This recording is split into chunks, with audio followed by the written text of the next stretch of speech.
Halo teman-teman, perkenalkan nama saya Pratama Dani Saputra dengan NIM D1B024116 asal kelas R004.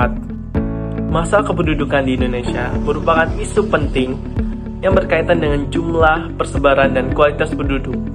Indonesia termasuk negara dengan jumlah penduduk terbesar di dunia, sehingga berbagai permasalahan sering muncul.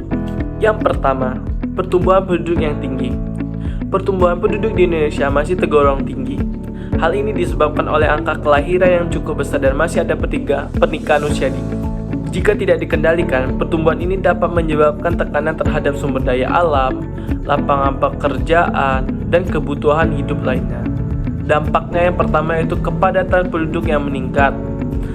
Jumlah penduduk yang terus menambah membuat suatu wilayah menjadi sempit dan penuh. Yang kedua yaitu kebutuhan pangan dan tempat tinggal yang bertambah. Semakin banyak penduduk, maka kebutuhan hidup juga meningkat dan bisa menimbulkan kekurangan. Yang ketiga yaitu tingkat pengangguran yang meningkat. Jumlah tenaga kerja lebih banyak dibandingkan dengan lapangan pekerjaan yang tersedia. Baik, selanjutnya yang kedua, persebaran penduduk yang tidak merata. Penduduk Indonesia tidak tersebar secara merata. Sebagian besar penduduk terkonsentrasi di Pulau Jawa, sedangkan daerah lain seperti Kalimantan, Papua, dan Maluku masih relatif jarang penduduk. Yang dampaknya, yang pertama yaitu kepadatan di kota besar. Wilayah tertentu menjadi sangat padat hingga menimbulkan berbagai masalah. Yang kedua yaitu urbanisasi tinggi. Banyak masyarakat yang pindah ke kota untuk mencari pekerjaan dan kehidupan yang lebih baik dan lebih bermanfaat. Yang ketiga yaitu pembangunan tidak merata. Daerah yang padat berkembang pesat sementara daerah lain tertinggal. Yang ketiga, kualitas penduduk yang masih rendah.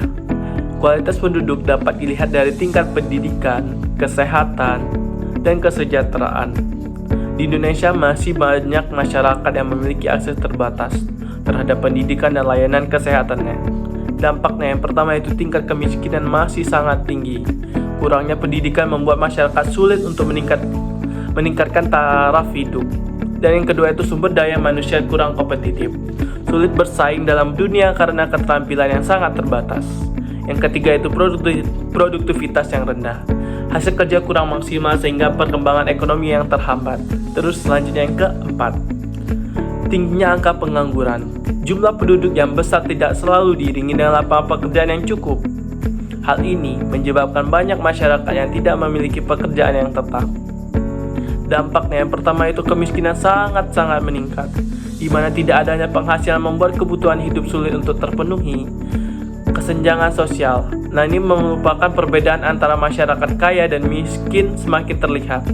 Terus yang ketiga itu masalah sosial lainnya, seperti kriminalitas yang bisa muncul akibat tekanan ekonomi untuk memenuhi kebutuhan hidupnya masing-masing. Dan terakhir yaitu urbanisasi yang tidak terkendali. Banyak masyarakat desa berpindah ke kota untuk mencari pekerjaan, namun tidak semua sangat berhasil karena mendapatkan pekerjaan yang layak. Dampaknya yang pertama itu munculnya permukiman kumuh, seperti contohnya yang kayak di Jakarta. Terus karena keterbatasan ekonomi, banyak pendatang tinggal di lingkungan yang tidak layak. Terus yang kedua itu kemacetan. Jumlah kendaraan penduduk yang meningkat di kota besar. Dan terakhir yaitu beban kota semakin berat karena fasilitas umum yang seperti transportasi, kesehatan, dan perumahan menjadi kewalahan. Dari penjelasan tadi, dapat disimpulkan bahwa masalah kependudukan di Indonesia meliputi pertumbuhan penduduk yang tinggi, persebaran yang tidak merata, kualitas penduduk yang masih rendah, serta tingginya pengangguran dan urbanisasi. Oleh karena itu, diperlukan kerjasama antara pemerintah dan masyarakat untuk mengatasi masalah ini, seperti melalui program keluarga berencana, pemerataan pembangunan, serta peningkatan kualitas pendidikan dan kesehatan. Semoga video ini bisa menambahkan wawasan kalian. Terima kasih yang sudah menonton. Jangan lupa like, comment, and subscribe. Terima kasih.